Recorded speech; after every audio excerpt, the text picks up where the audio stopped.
Gentlemen, it's good to be together. Well, it's a great time of year. In fact, I love this time of year because of football season. I love football in all forms, love pro football, especially love college football. And through the years, I think growing up in the South, college football is just kind of life there. And I remember years ago, heard Gene Stallings tell a story. Stallings played for Bear Bryant at the University of Alabama. And then he went on the coaching staff with Bryant, and ultimately Stallings won a national championship as the coach of University of Alabama as well. So quite successful there. Talks about, though, when he was a young coach, first time Bryant ever sent him out recruiting, he called him into his office. He said, Stallings, I want to make sure you know exactly the kind of boy we want to recruit here at the University of Alabama. And so Stallings said, oh, okay, coach, tell me. And he said, well, I want to tell you about me when I was in high school. He said, I played football. And I wasn't the biggest, I wasn't the strongest, but I had heart. And one day the coach went out, it was a muddy day, he drew a big circle in the mud. He grabbed the meanest, ugliest, biggest lineman, put him in the circle. He said, who'll line up across from him? And even though I was underclassman and undersized, I got in that circle. I got down, and he blew the whistle, and I hit him with everything I had. And he put me face down, put me in the dirt, knocked all the air out of my body, didn't think I could move.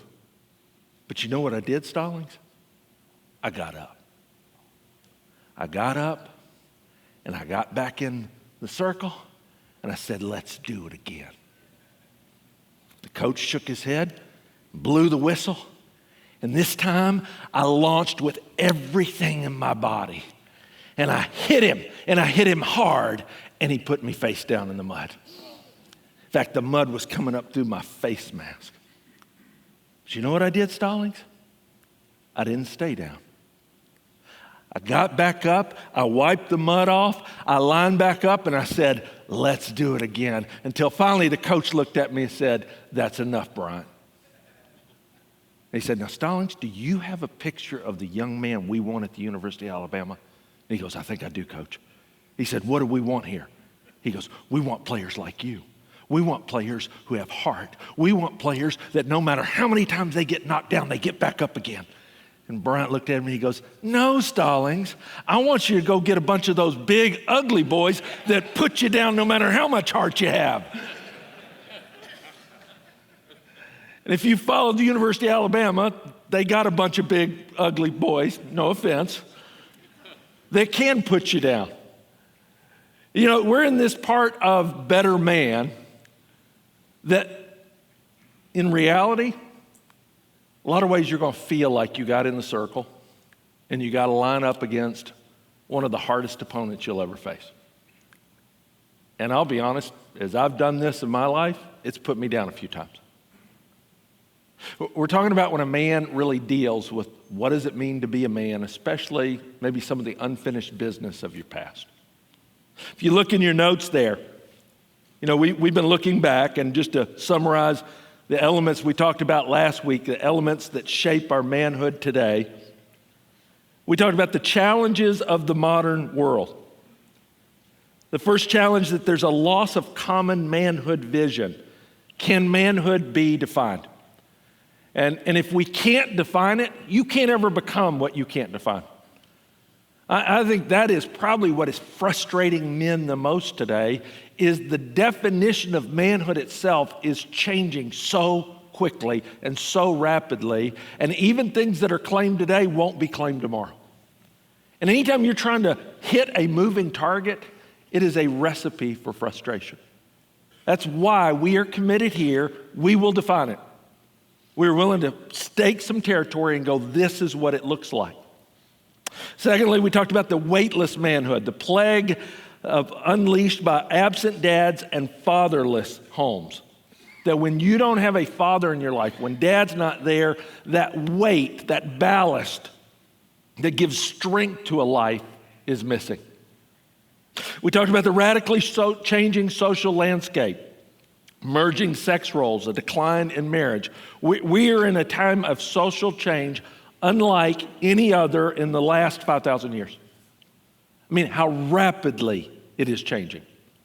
And because we're in it, I don't think we realize it. And if you're a young man, especially, who's coming up in it, I don't think you realize what it means to live in a culture that is redefining these roles literally overnight. Finally, we talked about the lies that men believe about themselves. Lies like, I should know what to do. If I tell you the truth about myself, you'll reject me. Things that maybe on a conscious level, I go, I know that's not true, but at an internal level, I can still tell myself that. I can still, as a man, want to hide. Or beat myself up because I go, man, I should know what to do. Now, we looked at that this week as we line up in the circle. The opponent we're lined up against is the challenge of our past. The challenge of the past. And the reality is many men have never taken the time to connect the dots between the past and the present in a way, and I like the way it says this here, in a way that explains why they are the way they are, why they feel that way. Not just the what about your history, but the why. You know, Socrates said, the unexamined life is not worth living. And going beyond that, an unexamined manhood is a life where you don't know why you're doing the things that you do. And maybe you're like this person when asked by a wife or a friend, do you ever get these questions? And this is a good just list to ask yourself. When's the last time your wife, your girlfriend, or maybe somebody else in your life asked you, why do you get so angry like that? Why do you get set off so quickly? Why can't you share your feelings with me? You've been asked that before? What makes you act this way? Why do you work all the time? Why do you feel like that? And often men have no answers around it because they've never really examined it. They don't even know why they're doing the things that they do. I remember years ago, I talked to a young man. His dad had been a senator, U.S. senator. And his father ended up having an affair with one of his staffers.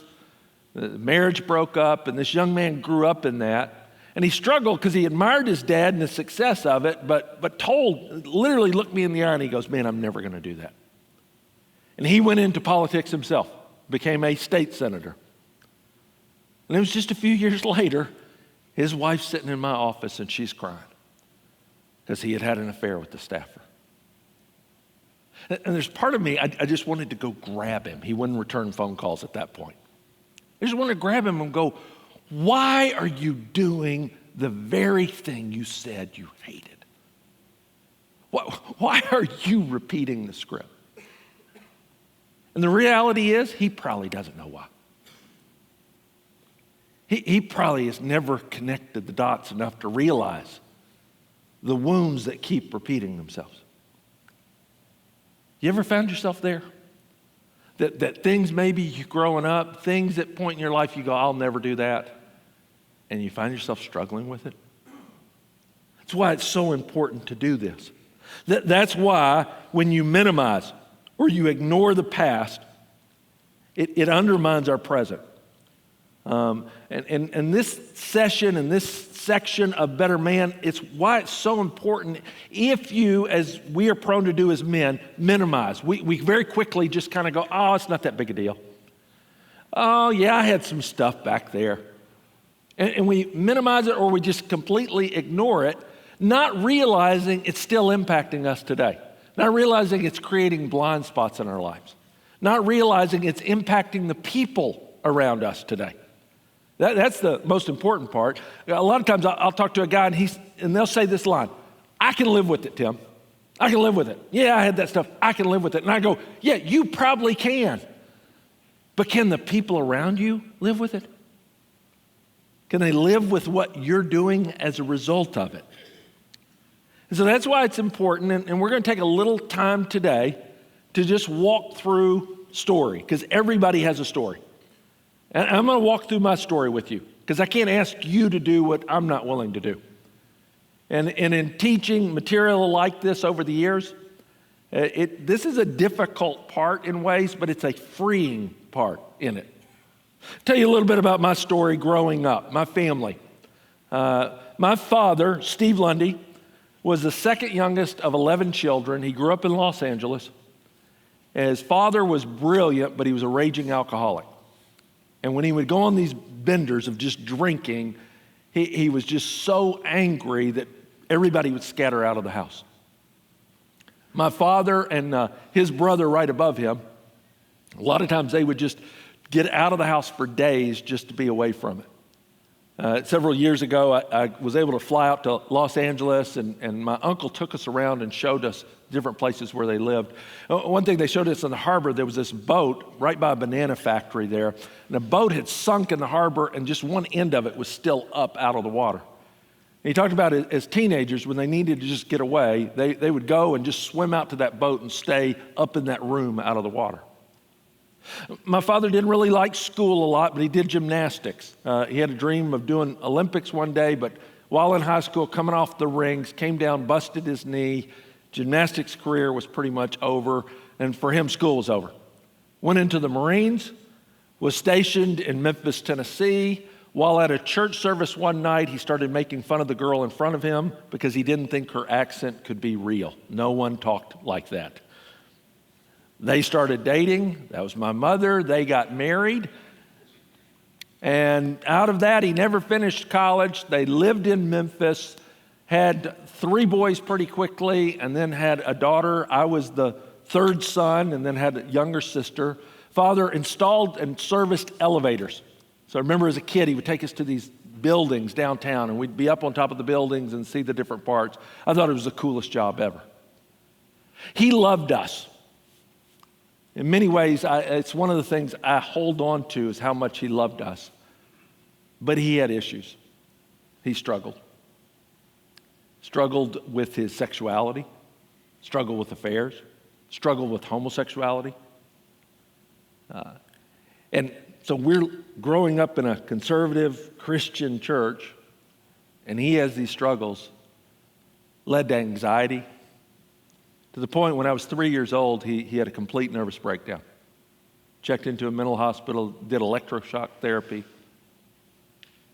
And there's a lot of it that I didn't know, obviously, as a kid. You don't learn more till you're an adult.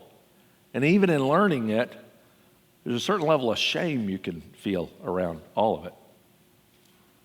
My dad was determined to move us back out to California. He wanted us to be raised out in California. And so in 1973, when I was 6 years old, he got in his pickup truck.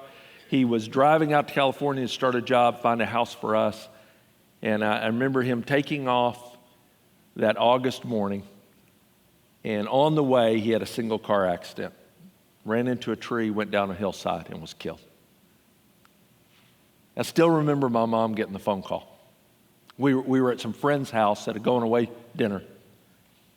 And the phone rang, and I can still see her holding the phone, and just kind of the blood drained from her face as she heard the news.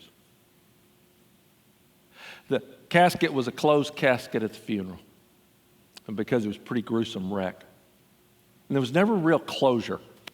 Even as a kid, there was this sense always of maybe they got it wrong, maybe he's still alive. I'd have these dreams often where it was a mistake and he was alive and he was coming home, and I would wake up in the night so excited to go tell everybody he's coming back. And then I remember sitting on my bed in the dark, and kind of that crushing reality, he's never coming back. My mom did the best she could. She had 4 kids. We didn't have any money. We were really poor. Fortunately, the house that we lived in was owned by my grandparents, so we could stay there. It was Midtown Memphis. She had her own struggles. Devout Christian woman, but a little bipolar. We didn't have those terms then, but anxiety, depression, you kind of had the mood swings that you would ride. A lot of times she would take us, especially on a summer day, and put us on the front porch, feed us breakfast, put us on the front porch, the 3 boys, and she'd say, I'll see you at lunch. And we would just go, kids on the loose in Midtown Memphis. And Memphis is an interesting city, especially Midtown, quite a collection of characters. Where we lived was interesting. The Interstate 40 was coming across the United States, but when it got to Memphis, there was this classic park, Overton Park, that wasn't far from us. It's kind of the central park of Memphis. And there was a big fight that the interstate shouldn't go through Central Park. And they were able to win. If you go to Memphis today, in fact, when you get on 40 there, you have to divert around the city to catch it on the other side. But they had already come through our section and our neighborhood and torn down all the houses for the interstate that was supposed to come. And so there was our house and a house across the street, and then for about 8 city blocks, there were just fields. So you had this mix of where you're in the city, but you have these fields all around, and your boys without much supervision. In fact, one of these fields, it was a dead-end alley. It was kind of a lover's lane, and so cars would go back there all the time, go parking. I mean, during the daytime, we didn't realize as kids, as I look back on it now, it's probably people going with prostitutes. And then we go down, and all we knew is they were just kind of making out in the car. We really didn't know everything. But we had this great location behind a couple of trees there where we would get dirt clods, and you'd wait. You'd let them, get parked there for about 10 minutes. And then get these dirt clods, and then just all of us, my brothers and I, we'd start hitting the car with it. It sounded like bullets the way it would go. And then you'd watch, people pop up, and they're, going crazy and pulling out and everything. We thought it was funny. I'm glad we didn't get killed in the process. But that was life. We were boys. Just trying to figure out life on our own. About 5 years later, my mom remarried to Joe. Again, nice man, good man, very passive man. They didn't really love each other. They were just kind of two Christian people trying to raise kids. And he had a daughter, and we became a blended family overnight. He was a construction superintendent. He had grown up on a farm, didn't talk hardly at all. Worked hard, very hard worker, taught us to work hard, but no real interaction with it. And he and my mom both struggled with depression. They both struggled in the marriage. My oldest brother, pretty much from college on, he just moved away for that period of his life, for about the next 20 years. My next brother, Todd, I told you about, was very driven, very successful, until alcohol caught up with him. And I was kind of left there. I was the responsible one in the home. I'd got in my own trouble, but I never brought it home. I always made sure I had good grades. I stayed on top of everything. And I kind of had to hold everything together. And some point along the way, as their marriage was struggling, as they would struggle individually, I would find myself, both of them, talking to me, almost counseling with me. And it's really not a healthy thing when you're counseling your parents' marriage. It's just not. But I didn't know better. I didn't know that at the time. I just thought this is how you do life. And I watched as they struggled and I struggled. My two younger sisters really struggled. They're trying to figure it all out.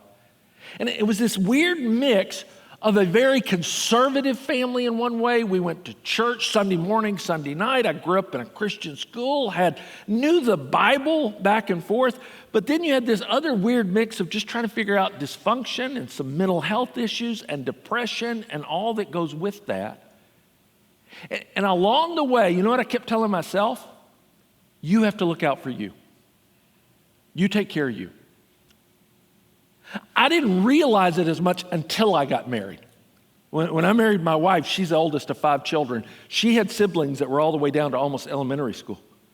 And I remember even when we started dating and I would go into their home and I'd watch her father interacting with their siblings. And every so often it would be like, wow, a dad would help you do that? Well, that would have been nice. There was this disconnect of, wait, maybe my childhood wasn't as normal as I thought it was growing up. See, when you're a kid and you're in stuff, here's the thing I'll often counsel people. Kids are great at sensing what's going on. They're terrible at processing it. And so sometimes I'll talk to a couple and they're going through a divorce and they'll go, oh, the kids aren't picking up on it at all. And I go, really? You're telling yourself that? Kids are great at sensing something's wrong. The problem is they take that information and they process it as a kid. And in the process, they come to conclusions a lot of times that really aren't accurate at all. And we can see it in other people's stories. We don't often see it in our story, though. And some of us, we still hold on to the things we processed as a kid that were never true. As I look back on my story, there's some things that I'll take out of it for sure. And as everybody walks through their story, you always have to look at, there were good moments. There were good moments. There were hard moments and painful moments, but it's always helpful to stop and maybe if your story's got some trauma or some hardness to it, it's good to stop and go, what were the good things? You know, my dad, for all of his struggles, he loved us. And I can remember in the middle of those fields, every Friday night almost, he would make a campfire out there in the yard because we had all these fields out there. The police would come by every so often and go, you know, you really can't do this. But somehow he would talk them out of letting us just continue on. And watching the kids that would come and camp out there. That when he died, we weren't the only kids that were crying at his funeral. There's other children that his life had impacted, as short as it was. I look at my stepfather, Joe, who he didn't know how to father. He didn't really know how to speak into life. He was very passive in ways, but he knew how to work, and he taught me how to work. I remember many a day driving to a construction job site as I went as a teenager and learned how to pour concrete and learned how to work hard in life. And there was a certain sense of admiration of this man who I saw who was so quiet at home and never really take charge. But I watched him in that context at least, and I thought, okay, that's what it looks like for a man to work. And I go, that's good moments. That's noble moments. Noble moments. That's where they taught me things, and you realize in it that despite the brokenness, they stepped forward and taught in ways that I go, I can hold on to that. I can see that. And my stepfather, he struggled a lot with money as well, almost miserly a little bit. He had this dream of going through an entire winter without turning on the heat. I'm not lying. We had this wood-burning stove, and Memphis gets cold. I mean, the 20s, 30s, it gets really cold there. But we had this wood-burning stove, and we'd crank it up and burn wood. And so for that whole season, it seemed like almost every Saturday, he would wake us up early to go chop firewood. And I mean, a day of where you're going out and you're cutting down trees, and then you have to take the logs, then bring them home, then split the logs, and then stack it all. And at some point, we had this firewood pile that was ready for Armageddon to come. It was like, we'll never burn all this for the rest of our lives. But you know, on those days, I learned how to work, learned about life, learned you could do things that you didn't think you could do as a boy. There's noble moments in everybody's childhood. I don't care what you went through. And I would really challenge you, especially if this is your first time processing some of this stuff. It is so helpful, instead of just going to the bad, step back and go, what was good? What was noble? You know, in every life, there's missed moments. I think that probably stands out, especially those years when I didn't have a dad at all. I remember I got into Little League baseball, and to play baseball, I had a friend who lived a couple of streets over, the Barhams, and so I'd have to run over to their house, catch a ride with them, go to the game, and just go do Little League alone. And I wasn't a very good baseball player. I remember when, especially at Little, they put me out in right field, because that was the time in life nobody hit it to right field. The kids weren't strong enough. And one game, the coach came to me and he said, you know what, I'm going to put you at shortstop next inning. And I was so excited. I'm kind of out in right field doing my thing, waiting. And suddenly this big kid comes up. And he's a lefty. And so he takes it and pulls it.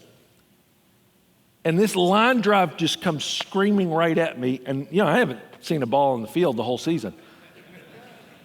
And so I see it, and I'm trying to remember what the coach said. And, you know, I got down and that. And by the time I put my glove down, the ball had already gone through my legs. And then I got so flustered, I ran, I picked up the ball, I threw it to another outfielder. The kid had an inside the park home run.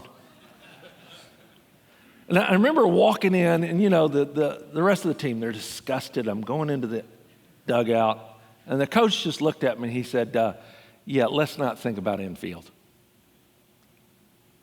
I sat down on the bench. You know the first thought that came to me? I miss my dad. I wish Dad was here. A little later that same season, baseball started to click. And one game in particular, just the ball starts slowing down a little bit and you see it and you realize, I can hit this. And I had one game, I went 3 for 4, great hits, drove in these runs. And I remember it was after the game and everybody's celebrating and Mr. Barham, who gave me the ride, he goes, hey, good game, Timmy, and all that. And even in the celebration, you know the first thought that came to me? I miss my dad. Those missed moments of childhood when the gaps are there. The missed moments that you look at and nothing can make up.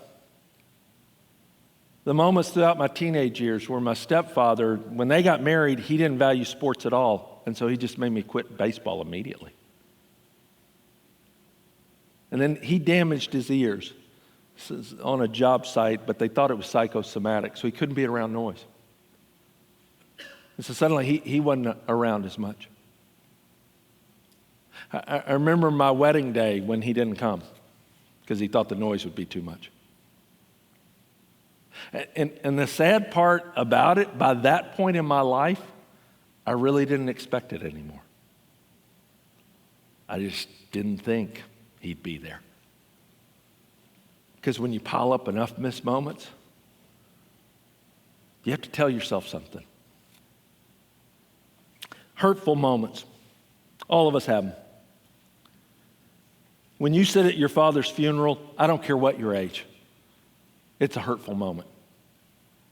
And some of you know exactly what I mean. When you sit down with your parents, I remember sitting at the table at the lawyer's office and finally having to help them divide up their assets as they got divorced. I was about 23 years old. My mom and stepfather, and they couldn't make it work anymore. And having to speak into it and go, stop. We can do this civilly. It's a hurtful moment. When I watched what it did to my siblings, my brother Troy processed it pretty well, but he stayed away for most of those years. I watched my brother Todd, who I thought was so successful until he drank himself to death at the age of 42. When I watched my little sister Christy as she went through a couple of marriages, married a couple of huge guys, both of them about 20 years older than her. You think there's a father wound there? Watched my stepsister struggle with drugs and prison and processing life and the hurt that compounds from it. And then the defining moments. You have those points where you can look back in your own life and you go, yeah, that's kind of sometimes where I came to something myself, sometimes where I told myself a lie, sometimes where I processed in it. I remember when I was going off to college, and my mom and stepfather, they just weren't up to taking me. They both were struggling, some little depression, some sickness. And so as an 18-year-old, I got on a plane, I had a trunk, I was flying off to another school. The flights all got delayed. I didn't get in until midnight into a city I'd never been to before. I had to figure out how to get from the airport to the campus. And this was pre-Uber days. And the next day, I remember being at the campus and I started looking around and I saw all of these incoming freshmen walking around with their parents. And at first I was kind of surprised. I was like, wait, your parents can come? They're helping them move in. And then I immediately turned it around and I kind of told myself, lightweights. Glad I don't need that. Glad I'm stronger than that. At least that's what I tried to tell myself. And it's in those defining moments that you really do start emphasizing some of those boyhood lies you told yourself. That you don't need people. That you are responsible. That you are stronger. And some of it's built on some truth, but it gets mixed in with that false thinking of boyhood. That's why it's so important to process it. See, exploring our past helps us explain us. It helps us explain ourselves to ourselves. And as an adult, I can look at that, and there's parts of it, even now as I go through it again, I go, wait, that's why I think that way. That's why I do that. Let me ask you, what's your story? What's your story? Because everybody has a story. I love the John Ortberg book. Everybody is normal until you get to know them. And one of the things that's been so helpful for me in working through material like this over the years is it helps me process my story. But as I hear your story, here's what I found out. You're just as screwed up as I am. Now, maybe not in the same way. Some of you, maybe you would look at it and you had a picturesque childhood, but there's still hurtful elements there. There were still missed moments. So some of you, you've never looked back because you don't like looking at it. Here's the questions, you see it in your notes. Do you really know your story? Many of us have never shared our full story, And when we say full story, it goes beyond the facts about what happened in your past. It also includes how people and events from your past made you feel. Whether you were loved, supported, encouraged, shamed, angry, lonely, abandoned, and how those feelings have helped shape who you are now. That's the key thing. Not just the facts. Any of us can reel off the facts. Have you thought how your story made you personally feel, how you processed? Let me give you some truths as you look back. For the rest of this session, let's just look through 6 truths of looking back. A, the examined past is crucial to better manhood today. Without examination, the good from our past can go unappreciated, and the bad can unconsciously rule over us. Both those things are true. A lot of times, if you've never looked at it, you don't realize the good that was brought out of it. You don't realize what God did in it. You don't realize what got redeemed. You don't realize how even the hurtful and hard moments did make you the man you are. But also, if you don't look back at it, you don't realize how it may be unconsciously controlling you and still impacting your life.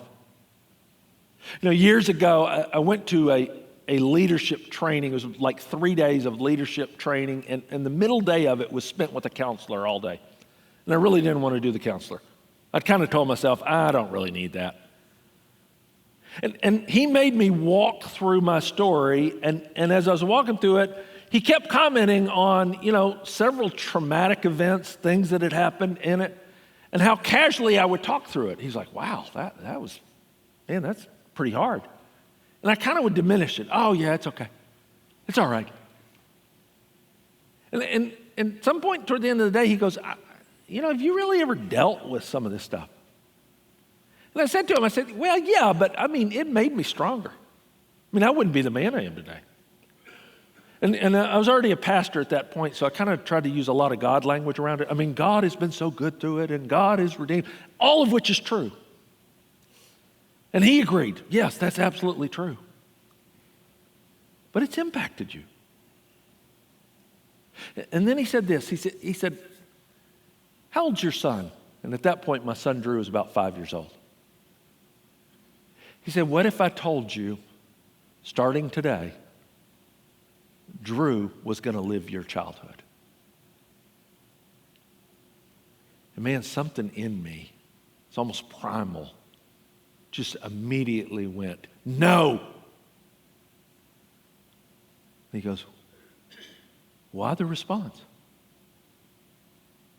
And I said, I don't want him to go through that.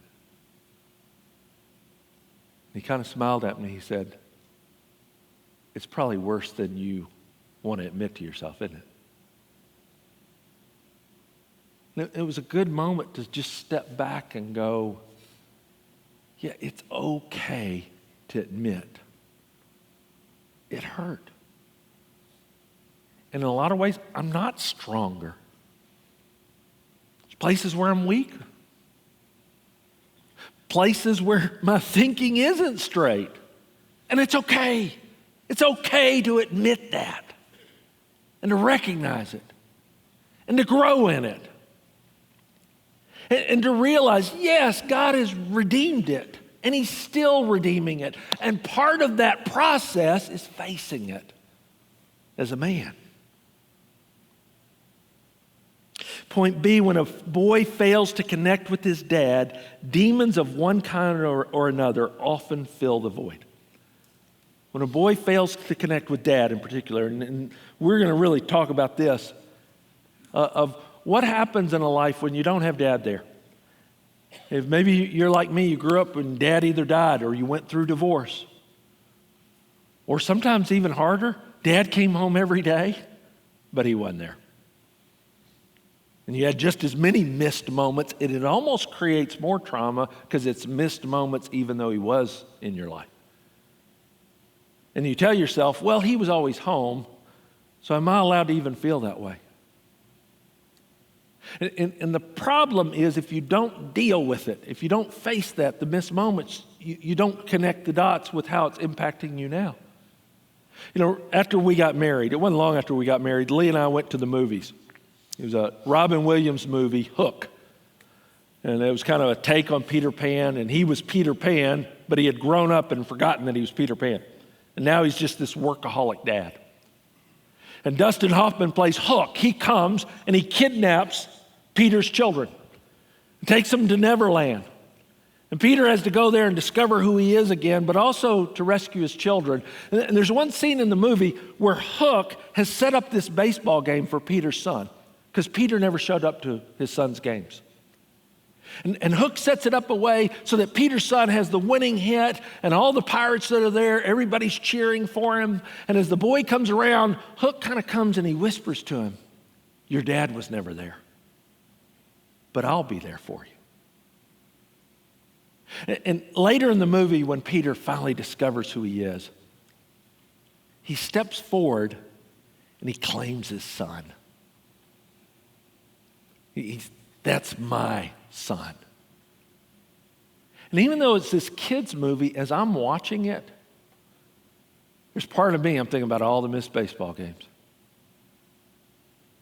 And there was a part of me that was just feeling, no one's ever done that for me. Man, what I've given to have a dad that just stepped forward and goes, he's mine. And I'm processing all this, and we get in the car, and Lee didn't really even like the movie. And we pull up at our apartment complex, and she said, "So what did you think about the movie?" And I start to try to talk, and then I start crying. And I don't cry much, guys. I don't cry as much as I probably should. I just don't. But I was crying. And I'm not just crying, I am sobbing at this point, talking about Hook, the children's movie. And my new wife's looking at me like, oh, what did I marry? But here's the reality. If you've got those kind of wounds in your life, Hook comes and whispers in a man's ear. And here's what he says. Hey, come with me and give your life to work. And you'll feel better about yourself. Come with me and go self-medicate. Or just zone out with porn. Or just pursue sex with abandon. Or just buy the latest toy. Or just. There's always something. There's a hook that will whisper in your ear that says, yeah, this doesn't feel good. And for a little while, I can make you feel better. And sometimes we never connect the dots between how did that connect with what I'm living here if we don't face it. C, many men have yet to process the unfinished business from their past that still lives in them. Many men, sometimes it's due to denial, sometimes it's just lack of courage, sometimes it's just ignorance. There's guys out there still trying to redeem the family name because somebody did something shameful, maybe dad, and they're out to prove that, no, our family name is noble. There's some guys out there trying to live up to the family name because dad was a superstar. Everybody respected him, and I don't think I can ever live up to that. Some guys are out there trying to prove that they were the sibling that should have been loved more because they know that the parents had picked another one. Some guys that are working all the time, they don't even know why. There's a young man, he was finishing his dissertation to get his doctorate at the University of Chicago, and he finally hit the point of the dissertation and he just quit. And when he was asked about it, why won't you finish? He said, it won't matter. It won't matter to Dad. And he said, when I told him I got accepted in the University of Chicago, you know the first thing he said? University of Chicago, it's not Harvard. And he just quit. I mean, here he is spiting his own life because he's still trying to prove something from the past. It's unfinished business. Unfinished business includes unresolved tragedy, family breakup, personal conflict, abuse, personal, physical, or sexual abandonment, betrayal. I mean, any of these things in your life, if you have any of that, a lot of times it's unfinished business. And maybe this you see in the notes there, I just ask you, do you have any in your life? Do you have anything in your life you go, yeah, if I'm honest with myself, I've got some unfinished business? Because until a man deals with the pain from his past, he can never truly be free. Until you deal with some of this stuff. And here's the reality. You have to deal with it at new levels. Sometimes you have to deal with it as a young man. And then you hit a certain point as a middle-aged man. You come back to it again. You go, okay, wait, this is how it's impacted me at this season of my life. Sometimes as you become a father, it impacts you in a new way. As you become a father with teenagers, you realize it's impacting you in a new way. There's no one point where you go, oh, okay, that's all done. That's part of what you're processing. Now, you don't live in it, you don't stay in it, but you learn from it. And you deal with it as it resurfaces in life. You realize why it's maybe driving you the way it does.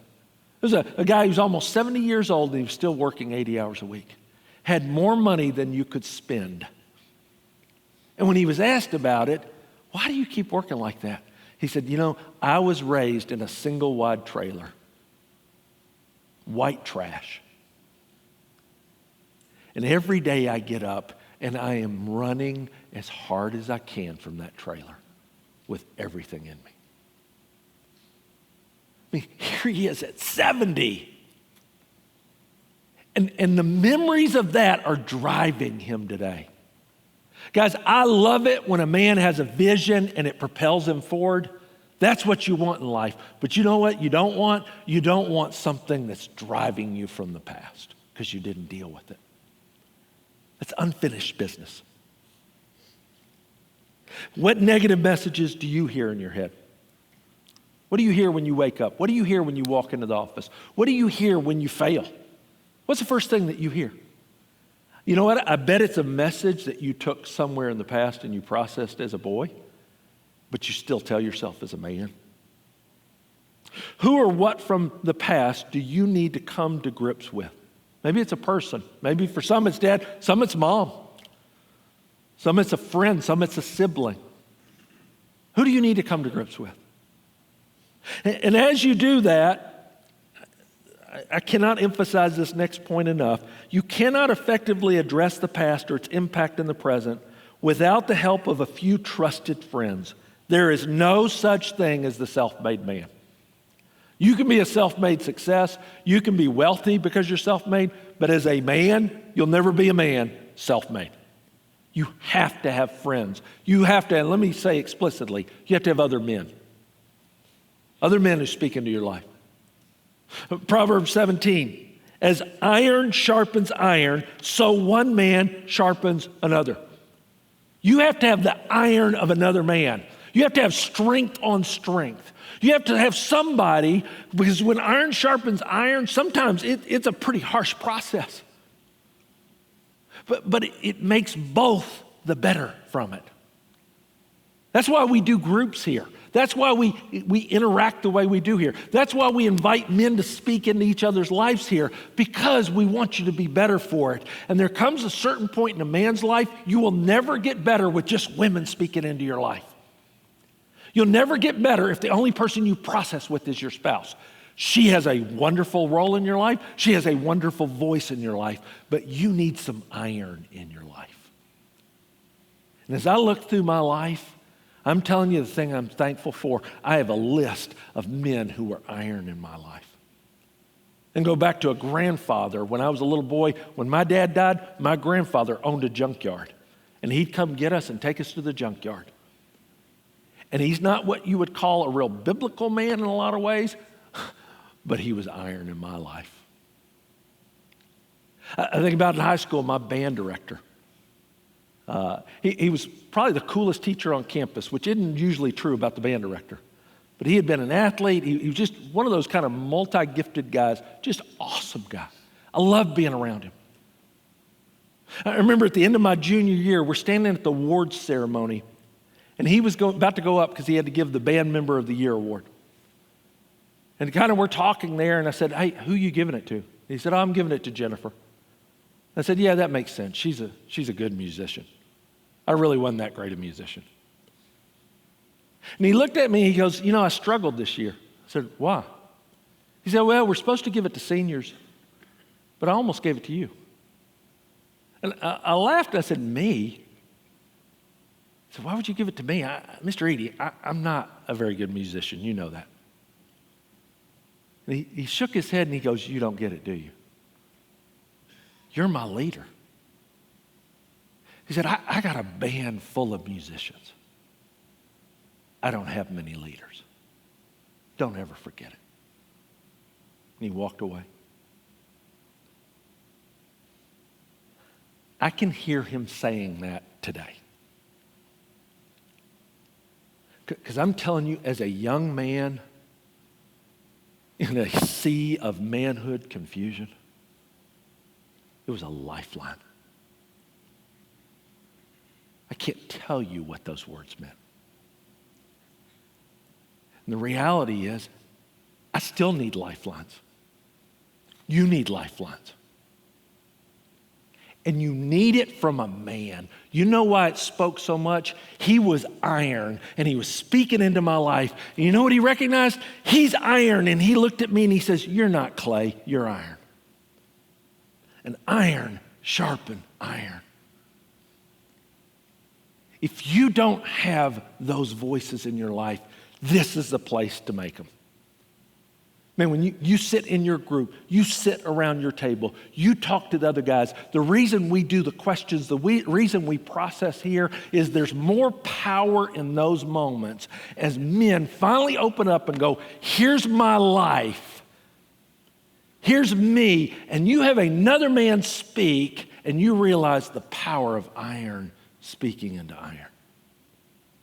There's few things more powerful. Guys, as we finish out, look at this last point. Hold on to this one. For better or worse, we are all significantly shaped by where we come from. But though we are the product of our past, no one has to be the prisoner of the past. All of us are the product of our past. We're not the prisoner unless he chooses to be. By denying, ignoring, or surrendering. The good news is you can break free and find a better manhood. I don't care what your story is, and I've heard them all. I don't care what you've experienced. I don't care what has been done. You have been shaped by your past. You are the product of your past. You're not a prisoner. You're not a prisoner. You can break free. And it can start today in a new way. Why am I confident? Because I've seen it. I know the truth of it. And I know the power of men who embrace this and make it their truth. I'd encourage you over the next few weeks here, as we do this together, as we look at it, You're going to feel like you got in that mud circle and you're lined up, and across from you is something that looks big and ugly and hard at times. And it's always interesting. It's this part of this Better Man journey where a lot of guys determine, I'm not staying in the circle.